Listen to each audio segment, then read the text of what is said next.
बंदी छोड़ सतगुरु रामपाल जी परमेश्वर जी की जय हो। ग्रुप में जुड़े हुए सभी भगत भाई बहनों को दास का प्यार भरा सत साहिब। भाई और बहनों, वैसे तो दास ने पिछले 7-8 महीनों से किसी भी भाई बहन के कमेंट्स के ऊपर कोई प्रतिक्रिया देना छोड़ दी है, क्योंकि ये जो समय है वर्तमान का, अब ये समय किसी के कमेंट्स पे प्रतिक्रिया देने का नहीं है, किसी को जवाब देने का नहीं है, बल्कि अब वो समय निकल पड़ा है।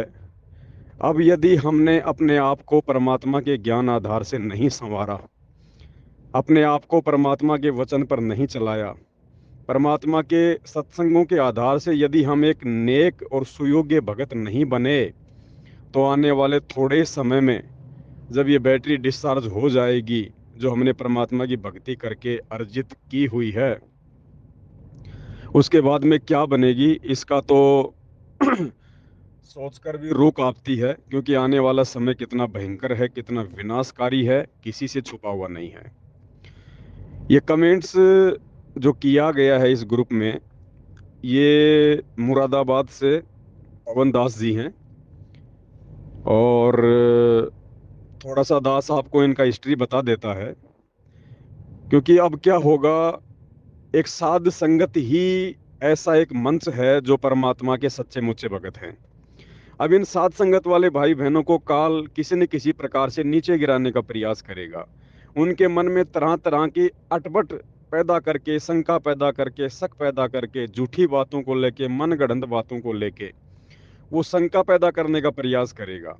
और इस भक्ति मार्ग में यही है, जरा से भी शंका पैदा हुई और आप अपने परमात्मा के मर्यादाओं से और उनके भक्ति पद से नीचे गिर जाओगे। तो मैं थोड़ा सा इनका हिस्ट्री बता देता हूँ। बहुत अच्छी आत्मा है ये, इसमें कोई दो राय नहीं है। और इनके भाव भी बहुत अच्छे हैं परमात्मा के प्रति, नो डाउट। भाई और बहनों, आज से 4-5 साल पहले ये साध संगति से जुड़े थे मेरठ में आकर। इनको किसी ने कोई न्योता नहीं दिया था, किसी ने कोई निमंत्रण नहीं दिया था। इन्होंने मुझ पवन दास के वीडियो देखे, इनको बातें समझ में आई। उस समय ये मुरादाबाद में कोऑर्डिनेटर थे, नामदान केंद्र पे सेवा करते थे या कोऑर्डिनेटर थे ये। तो इनको बातें समझ में आई, तो ये साध संगति से जुड़ गए मेरठ में आके। उसके साल 1.5 साल बाद में किसी व्यक्ति ने इनके मन में शंका पैदा कर दी। फिर ये साध संगति को छोड़ के वापस मैनेजमेंट में चले गए। पेशे से ये टीचर हैं, पेशे से ये अध्यापक हैं, टीचर है। और दास बहुत बार बोल चुका है कि इस भक्ति मार्ग में सबसे ज्यादा मार यदि कोई खाएगा, या तो कोई वकील भगत होगा वो खाएगा, या कोई टीचर होगा वो खाएगा। क्योंकि वकील और टीचर अपने आप को डेढ़ शाना समझते हैं, और भक्ति मार्ग में ये शानपत नहीं चलती है, यहाँ पे आधी नहीं चलती है। तो उसके बाद ये साध संगति को छोड़ के मैनेजमेंट की तरफ चले गए।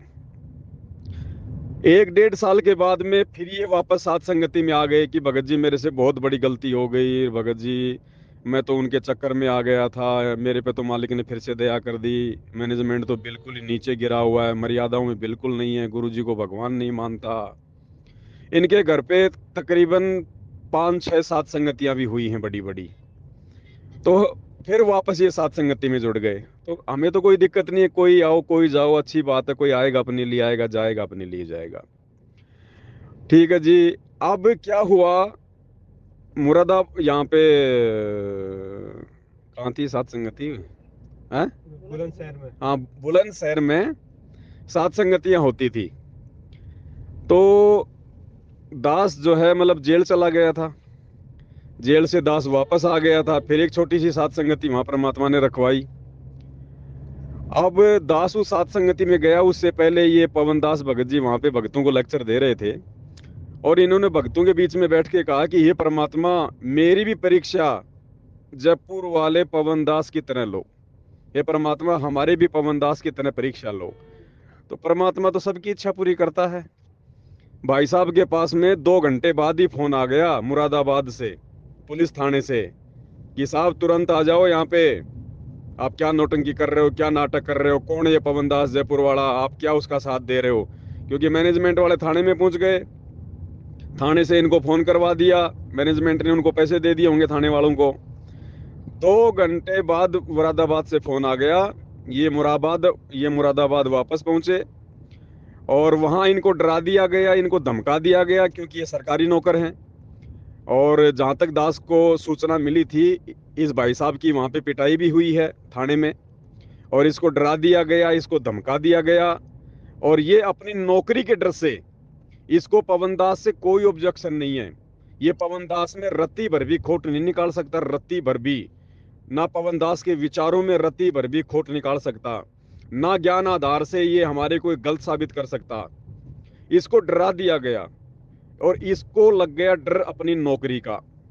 अब नौकरी का डर क्यों लगा? क्योंकि ज्ञान संपूर्ण हुआ नहीं, हृदय नहीं छिदाए, देखा देखी भक्ति का रंग नहीं ठहराए। अब इन्होंने क्या किया? सात संगतियां छोड़ दी, सात संगति की इन्होंने बुराई करना शुरू कर दिया। 10 15 20 भगत जो इनके संपर्क में थे उनको भी इन्होंने विचलित कर दिया। कोई बात नहीं, सबकी परीक्षा है, परमात्मा तो सबका झाड़ा लेगा, सबके परमात्मा ने छलनी लगा रखी है। अब जब ये सात संगति में जुड़े हुए थे, और आज से 1 डेढ़ साल पहले जब हम लोग टाटा सफारी गाड़ी लेके आए थे जयपुर वाले कजोड़ दास जी के नाम पे, जो गाड़ी के नाम पे जो सेवा हुई थी, उसमें इन्होंने दास के खाते में 1.5 लाख रुपए भेजे। मतलब मेरे खाते में नहीं भेजे, इन्होंने मेरे कहने से कजोड़ भगत जी के खाते में डाले, क्योंकि गाड़ी में कजोड़ भगत जी के नाम पे निकला रहा था। तो इन्होंने गाड़ी के नाम पे, इनके पास में 10वें अंश का पैसा रखा हुआ था, और इन्होंने अपनी सहमति से, क्योंकि दास ने ये तो कहा ही नहीं था किसी से कि भाई आपने 1 लाख भेजना, आपने 2 लाख भेजना है। जिसने 100 रुपये सेवा लगाई उसकी भी लग गई, जिसने 5 लाख लगाई उसकी भी लग गई। इस भाई साहब ने 1.5 लाख रुपए गाड़ी की सेवा में जयपुर वाले कजोड़ दास जी के खाते में डाल दिए। और आप सबको पता है भाई बहनों, वो गाड़ी भी आई 24.5 लाख की, और भी भाई बहनों के उसके अंदर जो है वो पैसे लगे थे। अब ये मैसेज डाल रहा है इस ग्रुप में और कह रहा है कि ये पवन दास जयपुर वाला मेरा 1.5 लाख रुपए खा गया। अब भाई और बहनों, आप खुद विचार करो, कजोड़ जी के नाम पे गाड़ी निकलाई, कजोड़ जी के खाते में इन्होंने पैसे डाले, कजोड़ जी ने खुद अपने हाथ से पैसे निकाल के जो है वो गाड़ी में भरे।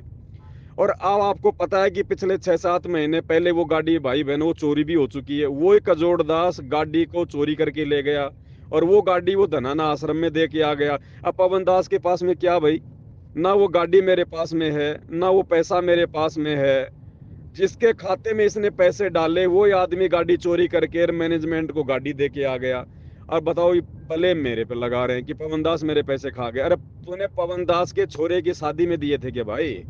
पवन दास कोई अपनी बेटी की शादी कर रहा था क्या, जो आपने उसमें सहयोग किया था? मेरे को कोई उधार दिए थे क्या मेरे भाई? आपने पवन दास को कोई दान में दिए थे क्या मेरे भाई? पवन दास ने आपसे भीख मांगी थी क्या? आपने मेरी कोई उधार मदद की थी क्या? आपको अच्छा लगा तो आपने गाड़ी में सहयोग किया। अब वो गाड़ी भी आपके गुरुजी के पास चली गई, आपके मैनेजमेंट वालों के पास में चली गई। अब भाई और बहनों, फिर भी दोष किसको? पवन दास को।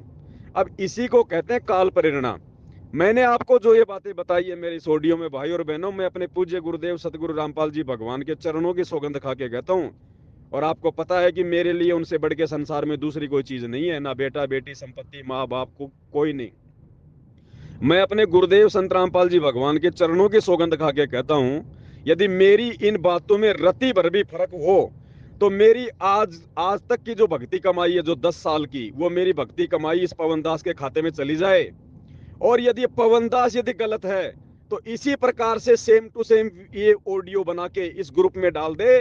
अगर मेरी बातों में रत्ती भर भी फर्क है और ये यदि जो बोल रहा है वो सही है, तो भाई और बहनों, इसकी जो भक्ति कमाई है वो सारी मेरे खाते में आ जाए। ये मेरी तरह गुरुजी के चरणों की सौगंध खा के बोल दे कि पवन दास ने जो बातें बोली हैं ये बातें झूठ है, ये ऑडियो बना के डाले इस ग्रुप में, और अपनी भक्ति कमाई मेरे खाते में डालने की गुरुजी के चरणों की सौगंध खा के ये इस प्रकार से ये संकल्प कर दे। अगर ये असल में संत रामपाल जी का खून है, तो असल में अगर इसके अंदर भक्ति का थोड़ा बहुत भी कोई अंश है, तो भाई और बहनों, ये काल इसी प्रकार से भक्तों के माध्यम से मन में शंकाएं पैदा करवाएगा। और इन भक्तों की बातों का कोई सिर पैर नहीं होगा, सब झूठ। क्योंकि जो व्यक्ति सतलोक आश्रम मैनेजमेंट की तरफ साध संगतियों को छोड़ के जो चला जाएगा, वो आदमी दुनिया का सबसे बड़ा काल प्रेरित आदमी है। उस आदमी का सौपन में भी विश्वास मत करना, चाहे उसको सारा नाम मिला हुआ हो, चाहे वो पैसे से वकील हो, चाहे टीचर हो, चाहे देश का प्रधानमंत्री हो। जो व्यक्ति एक बार साध संगति से जुड़ गया और किसी कारण से साध संगति छोड़ के जो व्यक्ति मैनेजमेंट में चला गया, भाई और बहनों, सांप का विश्वास कर लेना, भेड़िए का विश्वास कर लेना, ठीक है, किसी भी मतलब बेकार से बेकार आदमी का विश्वास कर लेना, चोर का विश्वास कर लेना, लेकिन उस भगत का विश्वास मत करना जो साध संगति से जुड़ने के बाद में वापस मैनेजमेंट में चला गया। अब मैंने जो बोलना था मैंने बोल दिया, और अब अगर मैंने कोई झूठ बोला हो तो भगवान मेरी सारी कमाई इस पवनदास के खाते में चली जाए। अब इससे ज्यादा भाई और बहनों में कोई सीना फाड़ के तो दिखा नहीं सकता, मैं कोई हनुमान तो हूं नहीं। अब बोलो कितना बड़ा झूठ इसने, और बताओ मेरी इससे कोई बातचीत नहीं, मेरी इस बंदे से कोई बातचीत नहीं है, पिछले 6-7 महीने से मेरी कोई बातचीत नहीं है इस बंदे से, ना मैंने इसके बारे में आज तक किसी के बारे में कुछ कहा होगा, भले ही ये साथ संगति छोड़ के गया, जो भी किया इसने। अब इनको जबरदस्ती काल जो है वो उंगली करता है कि बोलो बोलो और अपने कर्म फोड़ो, बोलो उस पवनदास के खिलाफ बोलो और अपने कर्म फोड़ो। भाई और बहनों, इस प्रकार से ये काल ये कर्म फुड़वाएगा, और जो कच्चे पच्चे जो भगत होंगे साथ संगति से जुड़े हुए, उनके मन में इस प्रकार से वो शंका पैदा करवाएगा। अब पूछो इस भाई साहब से, इसने पवनदास के बेटे की शादी में दिए थे, बेटी की शादी में दिए थे, कोई दहेज में दिए थे, कोई दान में दिए थे, गाड़ी लाए, मेरे खाते में भी नहीं डाला इसने पैसा, इसने डायरेक्ट जिसके नाम पे हमने गाड़ी ली, जो कजोड़ भगत जी जयपुर वाले, उसके खाते में डाला, कजोड़ जी ने पैसा निकाल कर उसको जो है शोरूम वाले को जमा कराए। अरे मैंने क्या कर लिया भाई तेरे 1.5 लाख रुपए का, और फिर भी दोस्त मेरे कोई पुण्यात्मा, इसी को कहते हैं पाखंडी की पूजा जग में, संत को कहें लवाड़, क्योंकि ये काल का लोक है, यहाँ भगत को ऐसे ही बदनाम करता है। बाकी भाई सबके अपने विचार हैं, सबकी अपनी मौज है, दास तो अपनी मस्ती में मस्त है, परमात्मा की दया से बंदी छोड़ने इतनी सेवा दे रखी है, फालतू के लोगों के विषय में सोचने समझने का समय नहीं मिलता भाई और बहनों। ये तो आप लोगों को थोड़ा थोड़ा बीच में मैं सचेत कर देता हूँ, ताकि ऐसे लोगों की बातों में आके आप अपना कर्म धर्म बर्बाद मत कर देना, किसी भगत के प्रति मन में शंका पैदा मत कर लेना, जब तक कोई पुख्ता सबूत, कोई पुख्ता प्रमाण ना हो। अगर इसने मुझ पवन दास को पैसे डाले तो भेजे वो खाता नंबर, वो स्क्रीनशॉट डाले इसने जिस खाते में वो पैसे डाले हैं, और अगर इसने गाड़ी के लिए पैसे नहीं दिए, और अगर इसके पैसे की गाड़ी नहीं आई, तो ये गुरु जी के चरणों की सौगंध खा के बोल दे कि मेरी सारी कमाई उस पवनदास जयपुर वाले के खाते में चले जाए, मैं मान जाऊंगा कि ये कोई भगत है, ये भक्ति अंश है, ये भक्ति बीज है।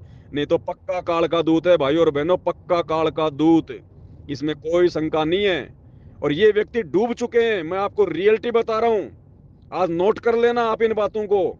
जो व्यक्ति 2 बार साथ संगति छोड़ के फिर मैनेजमेंट में चला गया, पुण्यात्माओं, इस जन्म में वो भगत सतलोक नहीं जा सकता, इस बात को नोट कर लेना आप बिल्कुल भी। और ऐसे भक्तों की संगति को तुरंत त्याग देना अगर अपना भला चाहते हो तो।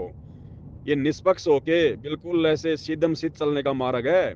हमने यहाँ कोई यारी दोस्ती रिश्तेदारी नहीं जोड़नी यहाँ किसी से, ना हमने किसी से कोई स्वार्थ है, ना कोई लेन देन है। अपने बंदी छोड़ के बलबूते पे जी रहे हैं, खा रहे हैं, कमा रहे हैं, भक्ति कर रहे हैं, वो देने वाला है। तो भाई और बहनों, सिद्धम सिद्ध कहो, विदुर की तरह भले थप्पड़ लगे, लेकिन वो थप्पड़ तुम्हारी दुर्गति होने से बचा देगा। बंदी छोड़, सतगुरु रामपाल जी भगवान की जय हो।